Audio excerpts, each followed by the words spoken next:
कोटा में, राजस्थान में कोटा में 1100 साल पुराने ऐतिहासिक चंद्रसेन शिव मठ के महंत देवानंद महाराज की हत्या के बाद संत समाज में उबाल है, आक्रोश है। बीती रात अपराधियों ने उनकी हत्या कर दी। उनसे जुड़ी बड़ी खबर आ रही है। देखिए, कोटा में महंत देवानंद महाराज की हत्या हुई। हिरासत में लिए गए दूसरे महंत नंद नवन। अब तक 5 लोग हिरासत में लिए गए हैं। साधु संतों का MBS अस्पताल पर धरना चल रहा है। हत्यारों की गिरफ्तारी की मांग हो रही है। तो ये बड़ी खबर, 1100 साल पुराना ये मठ बताया जाता है और इस मठ में खून, महंत की नृशंस हत्या हुई और इसके बाद आक्रोशित हैं महंत कि उनके समर्थक और पूरा जो समाज है।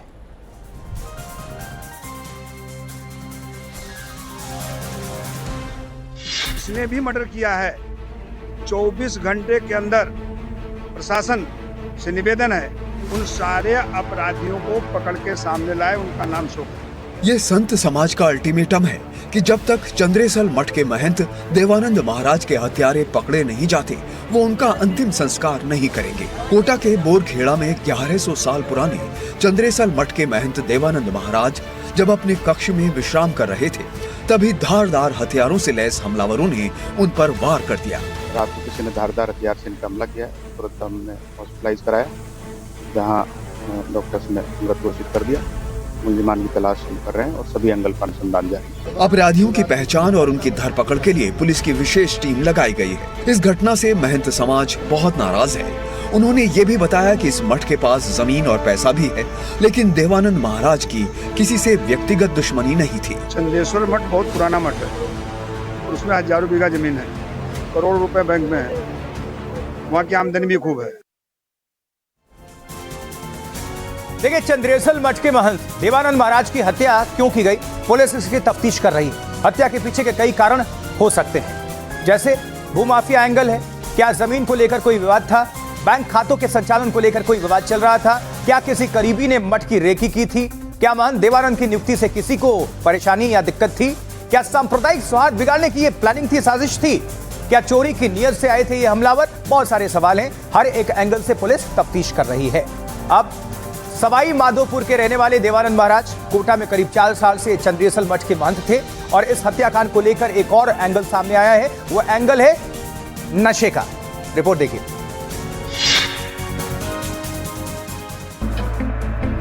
महंत देवानंद महाराज की हत्या किसने की, हत्या क्यों की? इन सवालों के बीच आसपास के लोगों ने कुछ ऐसी जानकारी दी है जो पुलिस की जांच में मदद कर सकती है। पास में रहने वाले ग्रामीण रोहित ने जो बताया, उससे अपराधियों तक पहुंचने में आसानी हो सकती है। रोहित ने जो दावा किया है, सबसे पहले वो सुनिए। तो वहाँ पे जैसे दूसरे महात्मा है नंदनवन, तो उसके पास जैसे 2-4 आदमियों की, जैसे चिलम पीने वालों की, गांजा पीने वालों की, स्मैक पीने वालों की टीम बनी हुई रहती है। तो महाराज जी उनसे बोलते थे कि भाई यहाँ पे ऐसा काम, गलत काम मत करो। रोहित ने मठ के जिस दूसरे महंत नंदनवन का नाम लिया है, पुलिस ने उसे हिरासत में ले लिया है। रोहित ने और क्या दावा किया है, ये भी सुनिए। वो ऐसे नशा वशा कर रहे थे, तो महाराज जी ने उनका वीडियो बनाया था। अब वीडियो बनाने के बाद पता नहीं उनके मन में क्या विचार आया, उन्होंने उस वीडियो बनाने के मकसद से हो सकता है उन्होंने रंजिश पाल ली हो। जानकारी मिली है कि 2 दिन पहले जब महाराज सवाई माधोपुर से कोटा लौट रहे थे, उसी दिन उन्होंने नशा कर रहे लोगों का वीडियो बनाया था। और अब आपको दिखाते हैं इस वक्त शाम 4 बजे की 4 बिग न्यूज यानी बड़ी खबर आपके सामने। बिहार की राजधानी पटना में कोचिंग विवाद के बाद आज नहीं हुआ फैसल खान का सरेंडर। अग्रिम जमानत पर होगी सोमवार को सुनवाई। इलाहाबाद हाईकोर्ट ने यूपी पुलिस को टारगेटेड कार्रवाई के लिए फटकारा। गैंगस्टर एक्ट के गलत इस्तेमाल पर उठाए सवाल का एनकाउंटर में हत्याएं, चुनिंदा लोगों पर कार्रवाई।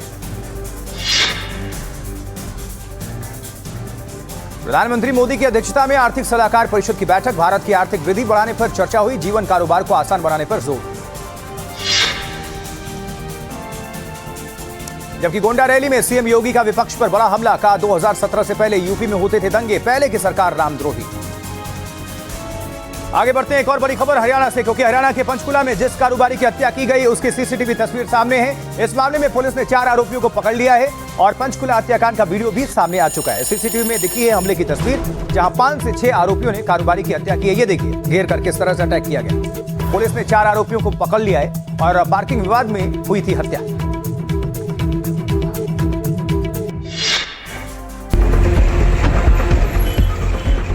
इंदौर में हत्याकांड का जो वीडियो सामने आया है उसकी तस्वीर देखकर हर कोई सिहर गया। आरोपी ने अपने 3 साथियों के साथ मिलकर कारोबारी जितेश मनोचा पर धारदार हथियार और लाठी डंडों से हमला कर दिया।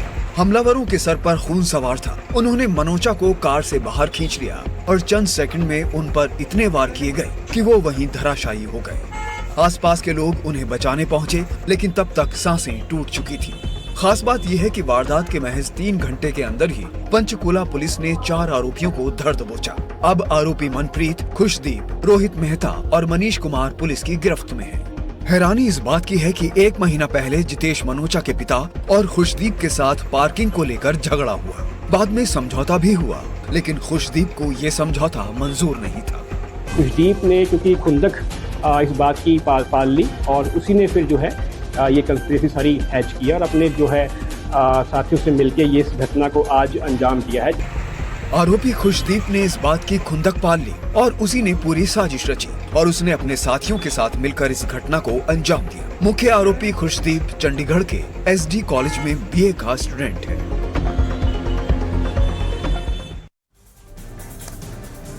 आइए अब देखते हैं कि इन आरोपियों को पकड़ने के लिए पुलिस ने किस तरह से घेराबंदी की और पूरा विवाद कहां से शुरू हुआ था। तो देखिए, पंजौर बाजार में मृतक की दुकान थी। 1 महीने पहले पार्किंग को लेकर विवाद हुआ था। गिरफ्तारी के लिए 2 टीमें बनाई गई, साथ में डिटेक्टिव टीम भी बनाई गई और एक आरोपी मनप्रीत के खिलाफ पहले से 4 एफआईआर दर्ज हैं। मतलब आपराधिक पृष्ठभूमि का ये था आरोपी। चलिए, अब अपराध की हम चूंकि बात कर ही रहे हैं, तो अपराध जगत से इस वक्त 4 बड़ी खबरें कौन सी हैं और कहां से हैं, आइए आपके सामने रख देते हैं। क्राइम से जुड़ी 4 बड़ी खबरें। मध्य प्रदेश से एक खबर है, जहां एमपी के ग्वालियर में आपसी रंजिश के घर जलाने की कोशिश हुई। लोगों के आने की आहट सुन दोनों नकाबपोश फरार हो गए। एक आरोपी गिरफ्त में।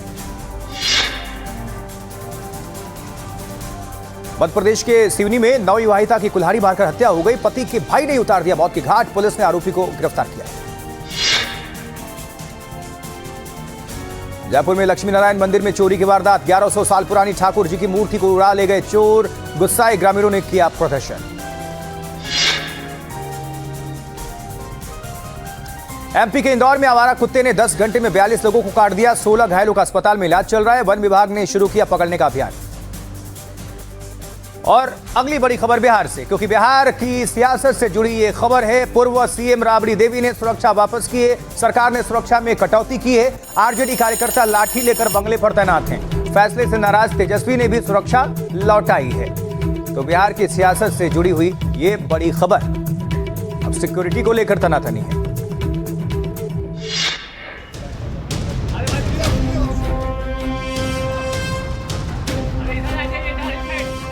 ये तस्वीरें पटना के राबड़ी आवास की हैं, जहां आरजेडी कार्यकर्ता हाथों में लाठी लेकर तैनात नजर आ रहे हैं। सरकार के फैसले के खिलाफ कार्यकर्ताओं में भारी नाराजगी है और वो इसे राजनीतिक बदले की कार्रवाई बता रहे हैं। जब तक ले सरकार कुछ इनके बारे में नहीं सोचेगा, जब तक ले हम लोग 24 घंटा यहाँ पर ड्यूटी में हाजिर रहेंगे। राष्ट्रीय जनता दल के कार्यकर्ता है। आरजेडी नेताओं का आरोप है कि पहले लालू परिवार को सरकारी बंगला खाली करने का नोटिस दिया गया। अब यहाँ पर कई सारे जो राजद के कार्यकर्ता है, नेता है, वो इस वक्त पहुँच चुके हैं और उनका कहना है कि ये सरकार जो है द्वेष की भावना से लालू यादव के परिवार की सुरक्षा को कम किया गया है और इस बंगले को खाली करने का आदेश भी सम्राट चौधरी की जो नई सरकार बनी है उनके द्वारा दिया गया।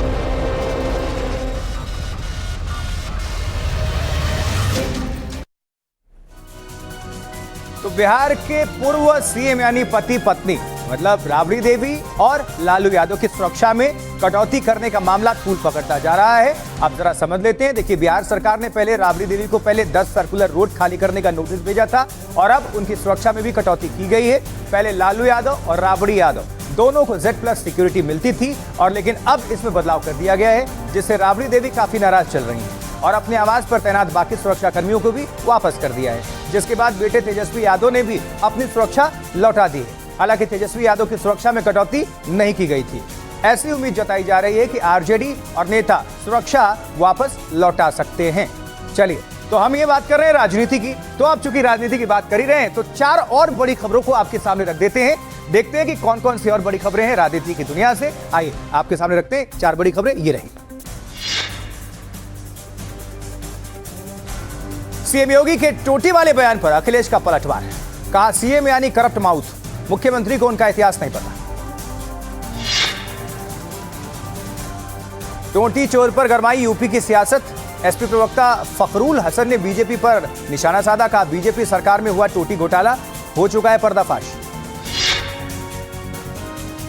वहीं केशव मौर्य का अखिलेश यादव पर निशाना। बोले आरजेडी और टीएमसी की चुनावी हार के बाद तनाव में है अखिलेश, टूट गया 2027 में जीत का सपना। जबकि इंडिया गठबंधन की बैठक पर गिरिराज सिंह का तंज। कहा विपक्षी गठबंधन में एकता नहीं है, डीएमके के लिए धोखा के बाद इस बैठक का कोई मतलब नहीं है। आगे बढ़ते हैं और अगली बड़ी खबर पश्चिम बंगाल से, क्योंकि पश्चिम बंगाल में एसटीएफ का बड़ा एक्शन देखने को मिल रहा है। देखिए, संदेशखाली और बसंती में हथियार बरामद किया गया है। मुख्यमंत्री शुभेंदु अधिकारी ने शेयर किया यह वीडियो। एनआईए भांगर बम कांड में यह कार्रवाई की गई। फरार टीएमसी नेता शौकत मुल्ला को गिरफ्तार किया गया है। तो जब से भारतीय जनता पार्टी की सरकार बनी है पश्चिम बंगाल में, तब से मुख्यमंत्री शुभेंदु अधिकारी लगातार एक्शन में है। पुलिस प्रशासन महकमा चुस्त दुरुस्त और एक्शन का परिणाम यह है कि भारी मात्रा में कई जगहों से हथियार बरामद हो रहे हैं। लगातार दबिश डाली जा रही है, कटमनी बरामद हो रहे हैं। उस मामले में लोग गिरफ्त में आ रहे हैं, कुछ तो खुद ही कटमनी वापस भी कर रहे हैं। तो ये सब कुछ देखने को मिल रहा पश्चिम बंगाल में। इन हथियारों को बोरे में भरकर तालाब में छिपाया गया था, लेकिन सत्ता बदलने के बाद अब कार्रवाई जारी है और इन हथियारों को बरामद किया जा रहा है। खुद मुख्यमंत्री शुभेंदु अधिकारी ने एसटीएफ की सफलता का वीडियो जारी किया, जिसमें तालाब से बोरे में भरे अवैध हथियारों को बरामद किया गया। कई इलाकों में एक साथ की गई छापेमारी के बाद पुलिस की इस कार्रवाई को बड़ी कामयाबी माना जा रहा है। बताया जा रहा है कि सटीक खुफिया जानकारी के आधार पर एसटीएफ की टीम ने कुमरखाली बसंती और संदेश खाली के सरबेरिया बाजार के आसपास के इलाकों में कई ठिकानों पर एक साथ छापेमारी की। इस दौरान पुलिस ने बड़ी मात्रा में अवैध हथियार और गोला बारूद जब्त किए, जिन्हें कथित तौर पर शांति भंग करने के इरादे से छिपा कर रखा गया था। इस ऑपरेशन को लेकर मुख्यमंत्री शुभेंदु अधिकारी ने एसटीएफ की तारीफ की है। हालांकि इस कार्रवाई के बाद राजनीतिक आरोप प्रत्यारोप भी तेज हो गए हैं। पिछले शासनकाल में अवैध हथियारों के नेटवर्क को लेकर गंभीर सवाल उठाए जा रहे हैं और हिंसा की घटनाओं का भी जिक्र किया जा रहा है। तो इस घटना को लेकर बंगाल के सीएम शुभेंदु अधिकारी ने भी चेतावनी दी है। उन्होंने ममता सरकार पर निशाना साधा और अपराधियों के लिए अल्टीमेटम जारी कर दिया है। शुभेंदु अधिकारी की चेतावनी क्या है, ये देखिए। पिछली सरकार के कार्यकाल में ऐसे अवैध हथियारों का स्टॉक जमा किया गया और आम नागरिकों को आतंकित करने के लिए उनका बेरहमी से इस्तेमाल किया गया। हिंसा की संस्कृति ने कई विपक्षी कार्यकर्ताओं की कीमती जान ले ली, जिन्होंने इस अत्याचार के खिलाफ आवाज बुलंद की थी। वो काले दिन अब बीत चुके हैं। हमारी सरकार कानून व्यवस्था के लिए पूरी तरह से प्रतिबद्ध है। कोने कोने से अवैध हथियारों के लिए हर एक टुकड़े को ढूंढ निकालेंगे और राज्य से आपराधिक गतिविधियों का सफाया कर देंगे। मुख्यमंत्री शुभेंदु अधिकारी, पश्चिम बंगाल।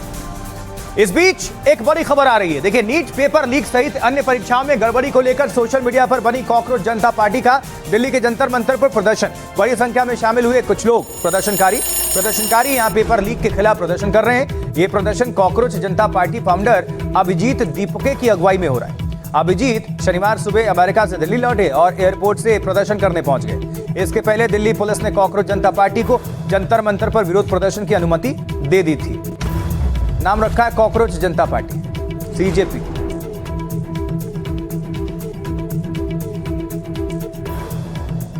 तो कॉकरोच को समर्थन करने के लिए, पार्टी को समर्थन करने के लिए तमाम जो उनके सपोर्टर्स हैं यहां पर पहुंचे हुए हैं। सीजेपी, कॉकरोच जनता पार्टी। अब ये देख पा रहे हैं वहीं की तस्वीरें हैं जंतर मंतर की। अमेरिका में पार्टी बनाई और प्रदर्शन करने भारत में आए। दिल्ली जंतर मंतर। अभिजीत दीपके ये इनके फाउंडर हैं, सीजेपी के, कॉकरोच जनता पार्टी के।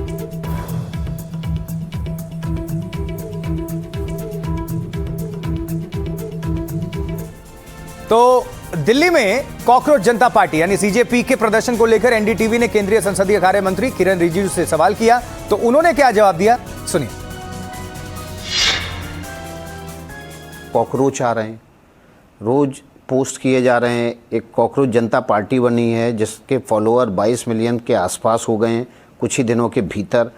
एक तरह से सोशल मीडिया पर इसको कहते हैं कि जो फॉलोअर्स का ब्लास्ट हुआ एक ही खास पेज के लिए। इस पे आप देखिए, एक चीज़ इतना ही सुनिए कि कोई भी भारत के नागरिक पॉलिटिकल पार्टी बनाना चाहते हैं तो बना सकते हैं, अपना बात रखना है, कोई रोक तो नहीं सकते हैं। लेकिन ये कॉकरोच के नाम से अगर कांग्रेस को नुकसान पहुंचाता है तो कांग्रेस खुद देख ले, ये तो उन्हीं के लोगों के। अच्छा, कांग्रेस को कैसे नुकसान हो रहा है इससे? नहीं, जैसे जब आम आदमी दिल्ली में उठा तो कांग्रेस खत्म हुआ, आम आदमी पंजाब में उठा तो कांग्रेस खत्म हुआ। तो सेम वोट बैंक, सेम वो इकोसिस्टम के बीच में ये लोग खड़ा है। तो आम आदमी अगर कुछ चीज़ खड़ा करता है, किसी भी नाम से कुछ भी करते हैं, तो उसका नुकसान कांग्रेस का होगा ना। तो वो कांग्रेस चिंता करे ना, हम तो अपना काम करते रहेंगे। देखिए, एनडीटीवी पर केंद्रीय संसदीय कार्य मंत्री किरण रिजिजू का यह पूरा इंटरव्यू आज शाम आप 6 बजे जरूर देखिए। और इसके साथ हम रुकेंगे एक छोटे से ब्रेक के लिए, लेकिन खबरें लगातार जारी हैं। आप बने रहें, देखते रहें एनडीटीवी इंडिया। लौट रहे हैं बेहद जल्द।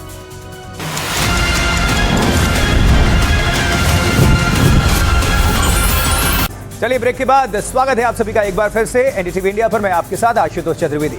4 के अलार्म में अगली बड़ी खबर है, अप्रैल के महीने में जिस युद्ध विराम पर सहमति बनी थी वो पूरी तरह तार-तार हो चुकी है। अमेरिका और ईरान के बीच समंदर में एक बार फिर से ताबड़तोड़ हमले शुरू हो चुके हैं। देखिए, अमेरिकी सेंट्रल कमांड की बड़ी कार्रवाई हुई, जहां ईरान के 4 सुसाइड ड्रोन्स को मार गिराया। ईरान के रडार स्टेशंस पर भी हमले किए गए हैं। तो ये बड़ी खबर।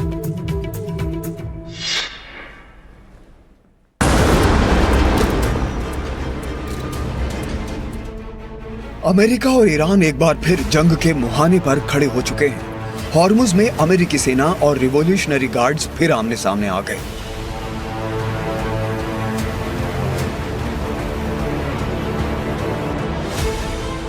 अमेरिकी सेंट्रल कमांड का दावा है कि उसने हॉर्मुज की ओर बढ़ रहे ईरान के 4 सुसाइड ड्रोन्स को मार गिराया। अमेरिका के मुताबिक ये ड्रोन्स अंतर्राष्ट्रीय जहाजों के लिए बड़ा खतरा थे।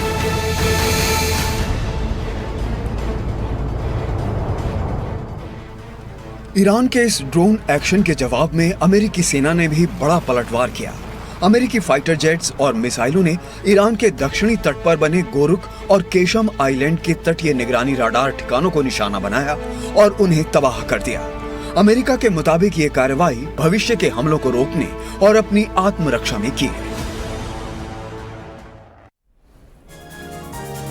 तो पश्चिमी एशिया से परेशान करने वाली ये खबर है। शांति की कोशिशों और डील की खबरों के बीच अमेरिका और ईरान के बीच तनाव खतरनाक मोड़ पर पहुंच चुका है। आईआरजीसी ने एक बार फिर अमेरिकी ठिकानों को टारगेट किया है।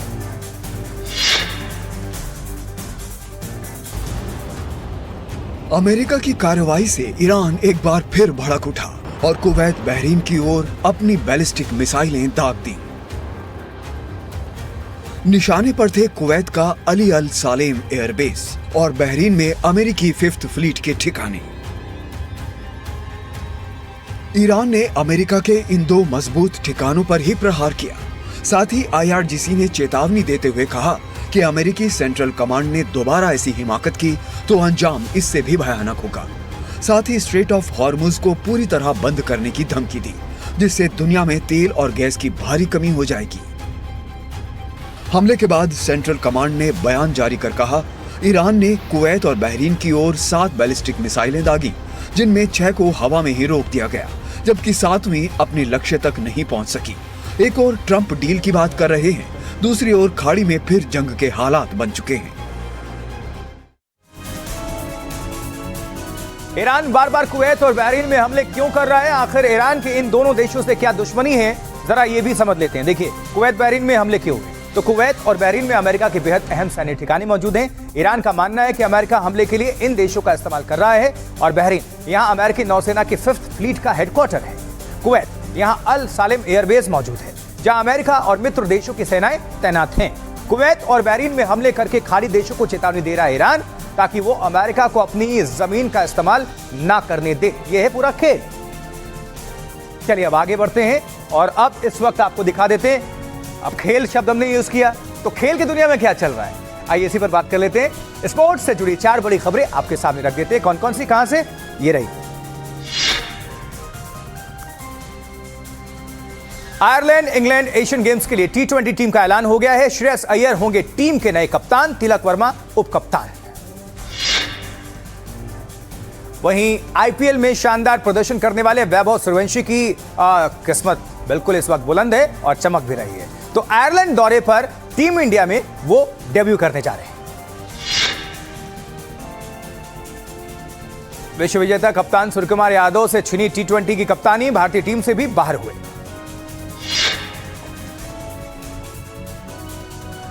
इंग्लैंड और आयरलैंड के खिलाफ टीम इंडिया के T20 में हार्दिक पांड्या को नहीं मिली जगह, कुलदीप यादव हुए बाहर। अगली बड़ी खबर, गुजरात अहमदाबाद के मुचेरा में बड़ी बुलडोजर कार्रवाई, 37 अवैध निर्माण को हटाने का काम चल रहा है। पुलिस के सख्त पहरे में की गई है बुलडोजर की कार्रवाई, और कार्रवाई के दौरान स्थानीय लोगों ने विरोध भी किया है। 2030 कॉमनवेल्थ गेम्स की तैयारी के मद्देनजर यह एक्शन हो रहा है। 2030 कॉमनवेल्थ गेम्स की मेजबानी भारत, और उसके मद्देनजर ये एक्शन, ताकि सब कुछ जो भी अवैध मौजूदगी है उसको तोड़ा जाए, हटाया जाए।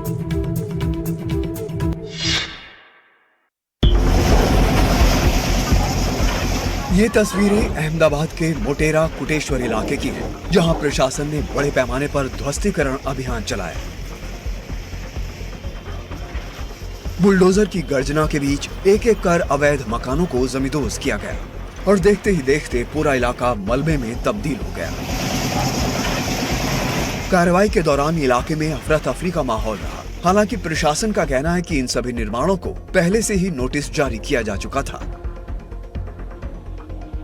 2030 में जो कॉमनवेल्थ होने वाले हैं, उसके लिए जो स्पोर्ट्स संकुल बनाने वाली काम है, उसका ही एक्सटेंशन करते हुए आज जो मोटेरा में यहाँ पे 37 जो इलीगल कंस्ट्रक्शन थे, उनके डिमोलिशन की कार्यवाही की जा रही है।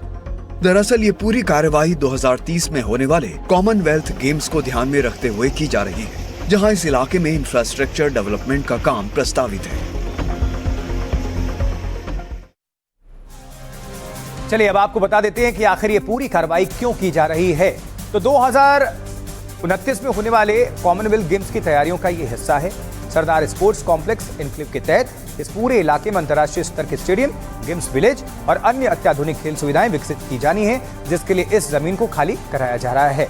अब साबरमती इलाके में आसाराम आश्रम के ठीक बाहर बने अवैध मकानों को जमींदोज करने की कार्रवाई जब शुरू हुई, तो पुलिस और स्थानीय निवासियों के बीच जबरदस्त टकराव भी देखने को मिला है, जिसके बाद पुलिस को कड़ा रुख अख्तियार करना पड़ा है।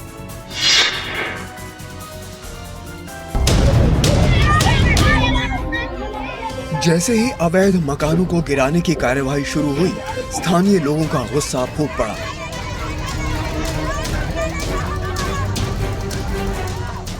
महिलाएं, बच्चे और बुजुर्ग सब सड़क पर उतर आए और बुलडोजर कार्रवाई का जोरदार विरोध करने लगे। स्थिति इतनी तनावपूर्ण हो गई कि कई जगहों पर भावनाएं उफान पर नजर आई। हमको कुछ भी होगा तो उसकी जवाबदारी सरकार की। मैं मर जाऊंगी, मेरे बच्चे को मार दूंगी, आदमी को मार दूंगी, पर घर नहीं तोड़ने दूंगी। दरअसल पूरा विवाद जमीन पर कथित अतिक्रमण को लेकर है।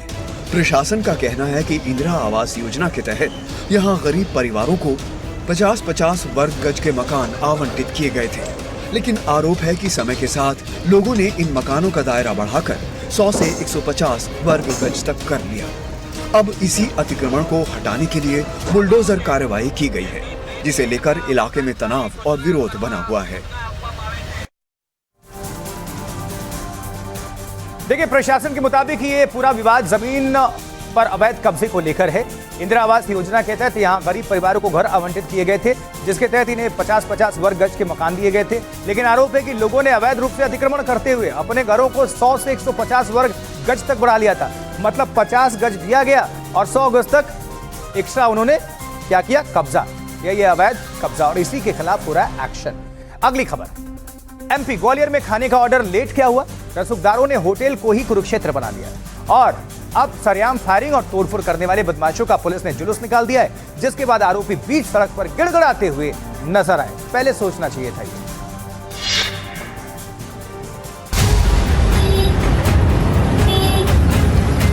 सरेआम सड़क पर पुलिस के सामने हाथ जोड़कर गिड़गिड़ाते ये चेहरे, ये वही आरोपी हैं जिन्होंने कुछ दिन पहले होटल में जमकर तांडव मचाया था। लेकिन अब देखिए ग्वालियर पुलिस ने इन गुंडों की हेकड़ी कैसे निकाल दी। सिर्फ गिरफ्तारी ही नहीं बल्कि पुलिस ने इनका पूरा रौब भी सरेआम उतार दिया। तीनों आरोपियों को पैदल मार्च कराते हुए उसी होटल में ले जाया गया जहां इन्होंने तोड़फोड़ कर दहशत फैलाई थी। हालांकि इस मामले में मुख्य आरोपी संजय यादव समेत 3 बदमाश अब भी फरार हैं। चर्चा है कि मुख्य आरोपी संजय यादव पुलिस महकमे के ही एक थाना प्रभारी का रिश्तेदार है।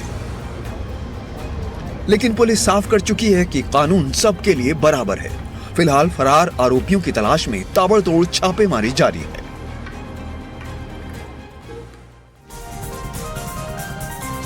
चलिए अब अगली खबर साउथ से। साउथ आपको लिए चलते कहां? तमिलनाडु। देखिए तमिलनाडु के मयिलादुथुरै जिले के मरुथुर गांव में सालाना थमीथी यानी कि अग्नि परीक्षा उत्सव बेहद हर्षोल्लास और भक्तिभाव के साथ मनाया गया और यहाँ के प्रसिद्ध श्री महामरियम्मन मंदिर में अपनी मन्नतें पूरी करने के लिए पुरुषों और महिलाओं ने दहकते हुए अंगारों के कुंड को हंसते हंसते पार कर लिया। ये मान्यता है।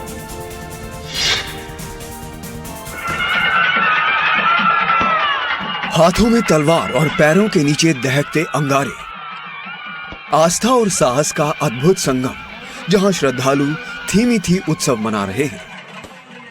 मंदिर के ठीक सामने जलते अंगारों का एक विशाल कुंड तैयार किया गया, जिसके सामने माता की दिव्य प्रतिमा स्थापित की गई। और जैसे ही शक्ति कड़गम ने अंगारों में प्रवेश किया, कई दिनों से उपवास कर रहे भक्त एक एक कर जलते कोयलों पर चल पड़े।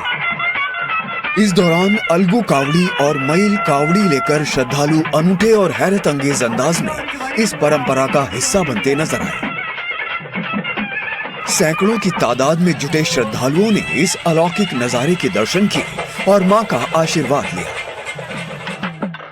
इससे पहले वीरा सोझान नदी के तट से पारंपरिक ढोल नगाड़ों और संगीत के साथ शक्ति कड़गम का जुलूस मंदिर पहुंचा। देखिए देश भर में पाकिस्तानी सामानों पर बैन है। ऐसे में मेड इन पाकिस्तान का सामान हमारे स्थानीय बाजारों तक कैसे पहुंच रहा है, यह गंभीर सवाल उठ रहा है पुणे के पिंपरी चिंचवाड़ से, जहां श्री मोरिया गोसावी मंदिर की संकष्टी चतुर्थी यात्रा में कथित तौर पर पाकिस्तानी चादर बेचे जाने का मामला सामने आया है। हरकंप है इसको लेकर देखिए। सोशल मीडिया पर वायरल इस वीडियो में दावा करने वाली महिला के मुताबिक उसने यात्रा में लगे एक स्टॉल से बड़े शौक से ये चादर खरीदी थी, लेकिन घर पहुंचकर जैसे ही उसने चादर धोने के लिए निकाली, उसके होश उड़ गए। चादर के एक कोने में छिपा हुआ मेड इन पाकिस्तान का लेबल साफ दिखाई दे रहा था। इसी के बाद महिला ने वीडियो जारी कर सीधे सवाल खड़े कर दिए। जब पाकिस्तानी सामानों पर सख्त प्रतिबंध है तो ये उत्पाद धार्मिक मेलों और स्थानीय बाजारों तक आखिर कैसे पहुंच रहे हैं और किसके संरक्षण में बिक रहे हैं? असं ओपन केलं आणि वाचलं, तुम्ही पण वाचा। दिसतंय मेड इन पाकिस्तान। इस खुलासे के बाद यात्राओं और सड़कों पर लगने वाले अस्थायी स्टॉल्स की सुरक्षा और उनके सामान के सोर्स को लेकर गंभीर सवाल खड़े हो गए हैं। वीडियो सामने आते ही स्थानीय लोगों के बढ़ते आक्रोश के बाद Pimpri Chinchwad police action mode में आ गई है। फिलहाल पुलिस उस वेंडर और स्टॉल संचालक की तलाश में तेज छापेमारी कर रही है। मसूरी के मशहूर मॉल रोड पर शुक्रवार देर रात शराब के नशे में धुत कुछ युवकों ने ऐसा तांडव मचाया जिसे देख वहां मौजूद सैलानी और परिवार खौफजदा हो गए।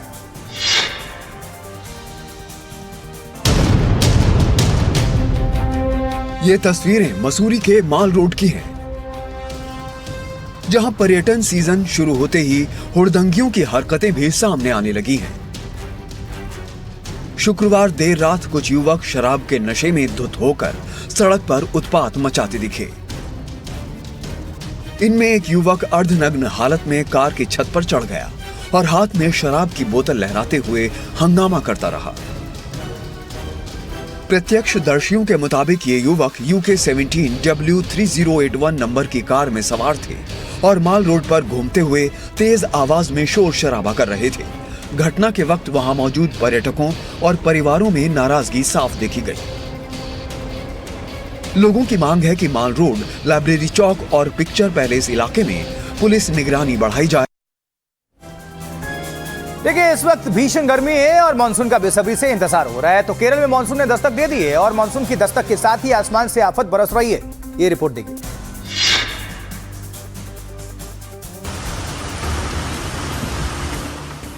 मानसून ने केरल में ऐसी एंट्री मारी कि हाहाकार मच गया।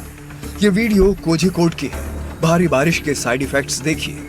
आसमान ने ऐसी आफत मचाई कि दीवार धराशायी हो गई और उसकी जद में जो भी कुछ आया वो मलबे में तब्दील हो गया। बेहद डराने वाली तस्वीर। दीवार गिरते ही मौके पर हाहाकार मच गया। दीवार गिरने की जैसी ही जोरदार आवाज हुई, पड़ोसी शख्स ने घर का दरवाजा खोलकर देखा तो वो भी खौफजदा हो गया। गनीमत रही कि हादसे के वक्त वहां कोई मौजूद नहीं था। कोच्चि शहर में रिकॉर्ड तोड़ बारिश के बाद जल भराव ने नगर निगम के दावों की पोल खोल दी है। शहर के निचले इलाकों, सड़कों और कॉलोनी के घरों में पानी घुस चुका है, जिससे लोग रत जगह करने को मजबूर हैं। मौसम विभाग ने कोझिकोड, वायनाड और मल्लपुरम समेत 5 जिलों में रेड अलर्ट जारी करते हुए 20 सेंटीमीटर से ज्यादा भारी बारिश की चेतावनी दी है। पहाड़ों पर नाइट ट्रैवल और ट्रैकिंग पर पूरी तरह रोक लगा दी गई है। इसी खबर के साथ 4 के नाम में आज के लिए इतना ही। मुझे आशुतोष चतुर्वेदी को दीजिए आप इजाजत। अब आपसे मुलाकात होगी शाम 6:55 पर न्यूज हेडक्वार्टर में, रात 8:45 पर। भारत की बात बताता हूं मैं। आप सभी दर्शकों को नमस्कार। जाने से पहले छोड़े चलते हैं आपको हेडलाइंस के साथ। देखिए, लालू यादव और राबड़ी देवी ने वापस की अपनी Z+ सिक्योरिटी। 4 जून को सुरक्षा में कटौती के बाद फैसला। तेजस्वी यादव ने भी लौटाई अपनी सुरक्षा। आरजेडी बोली लालू परिवार को अपमानित कर रही सरकार। अहमदाबाद के मोटेरा में बुलडोजर एक्शन। अवैध मकानों पर चला बुलडोजर। भोपाल में भी लेबर कॉलोनी पर गरजा बुलडोजर। 100 मकानों को किया गया ध्वस्त। राजस्थान के कोटा में महंत देवानंद महाराज की हत्या। अज्ञात लोगों ने चाकू से गोदकर मारा। वारदात के बाद हिंदू संगठन के लोगों ने अस्पताल के बाहर किया विरोध। सचिन तेंदुलकर का रिकॉर्ड तोड़कर वैभव सूर्यवंशी बने टीम इंडिया में जगह पाने वाले सबसे कम उम्र के क्रिकेटर। आयरलैंड, इंग्लैंड और एशियन गेम्स के लिए T20 टीम में मिली जगह। श्रेयस अय्यर होंगे कप्तान। समस्तीपुर में वैभव के घर जश्न का माहौल।